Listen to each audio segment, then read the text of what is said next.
നോമ്പ് വളരെ പ്രധാനപ്പെട്ട ഇബാദത്താണ്. സുബ്ഹാനല്ലാഹ്, റമളാനിലെ നോമ്പ് വരുന്നു. വബല്ലിഗ്നാ റമളാൻ, റമളാനിനെ നീ നമുക്ക് എത്തിച്ചു തരണേ അല്ലാഹ്. ആ റമളാനിലെ ഏറ്റവും പ്രധാനപ്പെട്ട ഇബാദത്തല്ലേ നോമ്പ്. അതേ സമയത്ത് പ്രായമായി ഒരിക്കലും നോമ്പ് നോൽക്കാൻ കഴിയില്ല. പ്രായം കൂടിപ്പോയി, അത്ര കണ്ട് പ്രായമായി ഒരിക്കലും നോമ്പ് നോൽക്കാൻ കഴിയില്ല.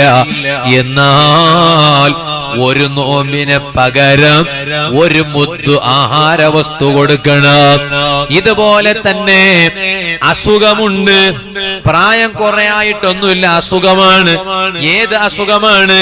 ലാ യുർജാ ബുർഉഹു, അസുഖം മാറുമെന്ന പ്രതീക്ഷ തീരെ ഇല്ല, അങ്ങനെയുള്ളൊരു അസുഖമാണ്. അതേ സമയത്ത് അസുഖം മാറുമെന്ന പ്രതീക്ഷയാണെങ്കിലോ അഥവാ ആ സമയത്ത് നോമ്പ് നോൽക്കാൻ കഴിഞ്ഞില്ലെങ്കിലും പിന്നെ ഖളാ വീട്ടൽ നിർബന്ധമാണ്. അതേ സമയത്ത് ഒരിക്കലും മാറൂല, മാറുമെന്ന് പ്രതീക്ഷയില്ല, അങ്ങനെയുള്ള അസുഖമാണോ, അത്തരക്കാരായ രോഗികൾക്ക് നോമ്പ് നോൽക്കൽ നിർബന്ധമില്ല. അതിന് പകരം എന്താണ്? അതിന് പകരം ഓരോ ദിവസത്തിന് പകരം അതേ മുദ്ദ് ആഹാര വസ്തു മുദ്ദ് കൊടുക്കണം എന്ന് പണ്ഡിതന്മാര് പറഞ്ഞു.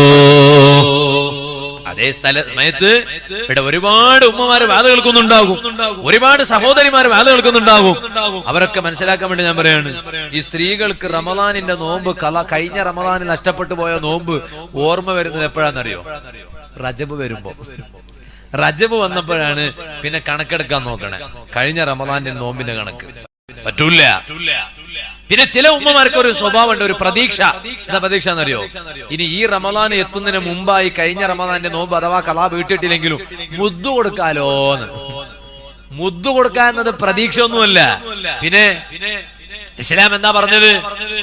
കഴിഞ്ഞ റമളാനിൽ നഷ്ടപ്പെട്ടു പോയ നോമ്പാണോ ഈ റമളാനിന് മുമ്പായി ഖളാ വീട്ടൽ നിർബന്ധമാണ്. ഇനി ഈ റമളാനിന് മുമ്പ് ഖളാ വീട്ടാൻ കഴിഞ്ഞിട്ടില്ലേ, റമളാൻ വീണ്ടും കഴിഞ്ഞുവോ, അതാ നോമ്പ് ഖളാ വീട്ടൽ നിർബന്ധമാവലോടുകൂടെ ഒരു നോമ്പിന് പകരം ഒരു മുദ്ദു ആഹാരം കൊടുക്കണം, ആഹാര വസ്തു കൊടുക്കണം.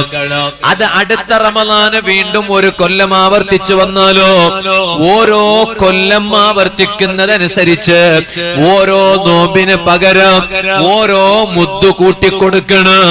അങ്ങനെയല്ലേ പരിശുദ്ധ ഇസ്ലാമിലുള്ളത്.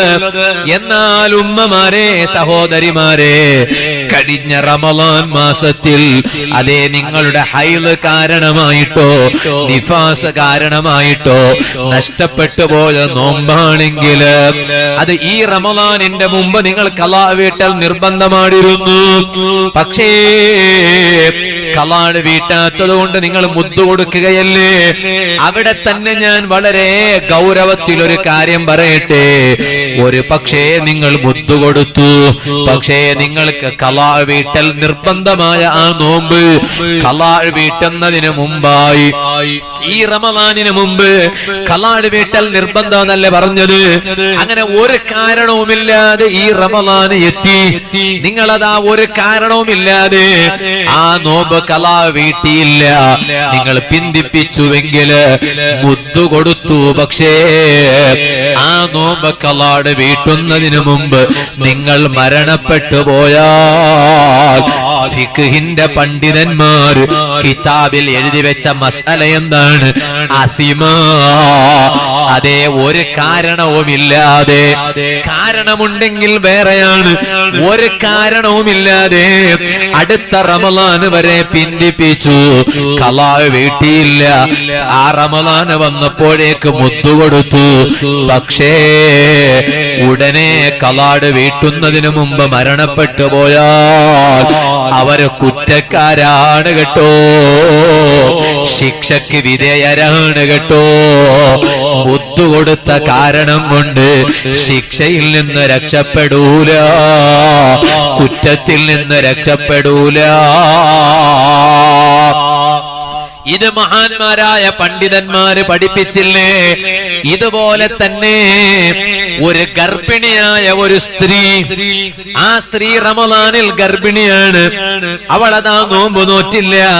എന്തിന്റെ പേരിലാണ് നോമ്പ് നോൽക്കാത്തത്? അതേ, സ്വന്തം ശരീരത്തെ പേടിച്ചിട്ടാണ്. എങ്കിൽ ഖളാ വീട്ടൽ നിർബന്ധമാണ്, മുദ്ദു കൊടുക്കേണ്ടതില്ല. അതേ സമയത്ത് ഗർഭപാത്രത്തിലുള്ള കുട്ടിയെ പേടിച്ചിട്ടാണ്, അല്ലെങ്കിലോ കുട്ടിക്ക് അതേ പാലൂട്ടുന്ന ഉമ്മയാണോ, ആ ഉമ്മ റമദാനിൽ നോമ്പ് നോറ്റില്ല, കുട്ടിയെ പേടിച്ചിട്ടാണ് നോമ്പ് നോൽക്കാത്തത്. എന്നാൽ ആ നഷ്ടപ്പെട്ടു പോയ നോമ്പിനെ ഖളാ വീട്ടൽ നിർബന്ധമാണ്. അതോടൊപ്പം നഷ്ടപ്പെടുത്തിയതിന്റെ പേരില് ഒരു നോമ്പിന് പകരം ഒരു മുദ്ദു കൊടുക്കൽ നിർബന്ധമാണ്. ഇത് സ്ത്രീകൾ പ്രത്യേകിച്ച് ശ്രദ്ധിക്കേണ്ടുന്ന കാര്യമാണ്. സാന്ദർഭികമായി ഞാൻ ഓർമ്മപ്പെടുത്തുന്നു, റമളാൻ വരികയല്ലേ.